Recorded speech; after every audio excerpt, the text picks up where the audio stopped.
accountability and discipline are generally not fun, but that doesn't mean they're not important. As Bruce Lee noted, knowing is not enough. We must apply. Willing is not enough. We must do. So the eighth and final must-have conversation is all about defining your most valuable and important activities. Now, once you know what those are, you must also find ways to hold yourself accountable for consistently prioritizing and executing the right activities at the right times with the right people. So accountability and discipline are generally not fun, but that doesn't mean they're not important. Top performers don't have more hours in their days. Top performers face the same fears, the same challenges, and the same problems that other poor performing salespeople around them face each and every day. More often than not, the only major difference is their ability to do what needs to be done on a consistent daily basis. Now, as a starting point, we need to identify what the highest value and most important activities are. Our 7 conversations so far should have highlighted these activities. Consider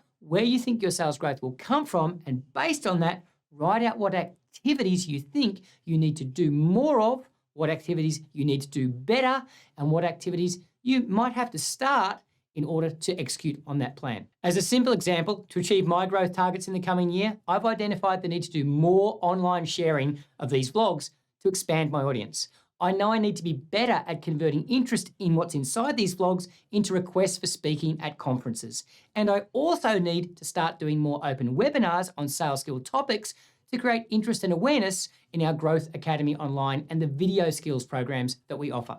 So what do you need to do more, better, and start doing? Now, once you've identified your options, you need to create time and space. And that means you need to let go of activities and habits that are not supporting sales growth. So the fascinating thing for me in observing top performers globally is that these people are more defined by what they won't and don't do rather than what they do. So what do you need to stop doing or do less of? Do you need to stop checking your email and social media every minute to create better mental health and focus? Do you need to stop reading the paper or listening to the radio news in the morning? Do you need to stop offering discounts before they've been requested or asked for by a prospective client or customer? All of us have at least 1 or 2 things we need to do less of or stop doing altogether. Now that we've identified what activities are going to make the biggest difference, we need to figure out how we're going to measure activity levels and impact. We need to make sure that we're getting the activity done each day, but we also need to make sure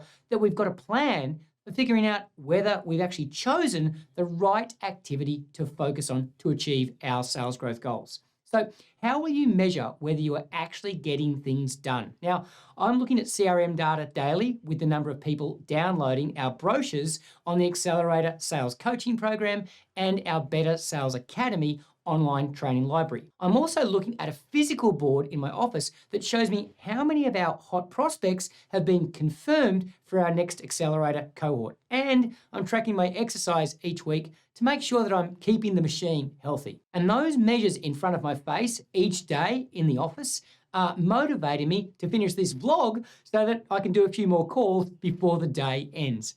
See, discipline is not a magical skill. It's just a conscious awareness of current activity and results that can be immediately compared to the activity and results that you're committed to as part of your growth plan. Now, once you've figured out your measurement strategies, just make sure that you consider your environment and whether that's promoting a disciplined and efficient approach to executing your plan, especially if you're working from home. My screensaver has a picture of me in the snow because I've attached achieving my sales growth targets to being able to spend 2 months in the snow each season with my wife. When I make outbound calls and social media, I clear off my desk and turn off my email so that my environment supports focused activity. I work off a list that's on paper because I personally find it easier to handwrite notes along the way and then update electronically later. You might agree or disagree with that. Are there any changes in your environment that would enable you to be more efficient and effective? Don't miss that opportunity. And then finally,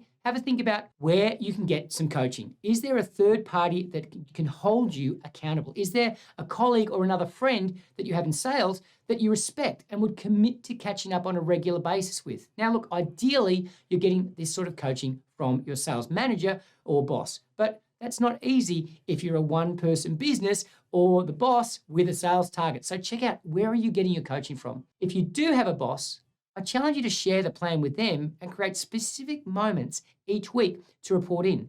Make sure the conversation goes beyond the pure sales results that you're achieving and focuses on the quantity and the quality of activity that you achieve each week, and ideally each day. Look, as I said before, discipline, scoring yourself, and accountability are not fun, and they're not easy, but they do matter. If we want to achieve a disciplined, effective, and efficient approach to sales growth, we need to be measuring, monitoring, and paying attention to our results on a daily basis. The question to get this conversation going is, what are the 3 most valuable leading or lagging indicators of success, and how can I measure, monitor, and hold myself accountable with these? Wow, that's the 8th must-have conversation and the end of this 10-part series on planning your sales kickoff and just ensuring that it includes the conversations that will make the biggest difference to sales growth in the coming year, 90 days, 180 days, or whatever period you put in place.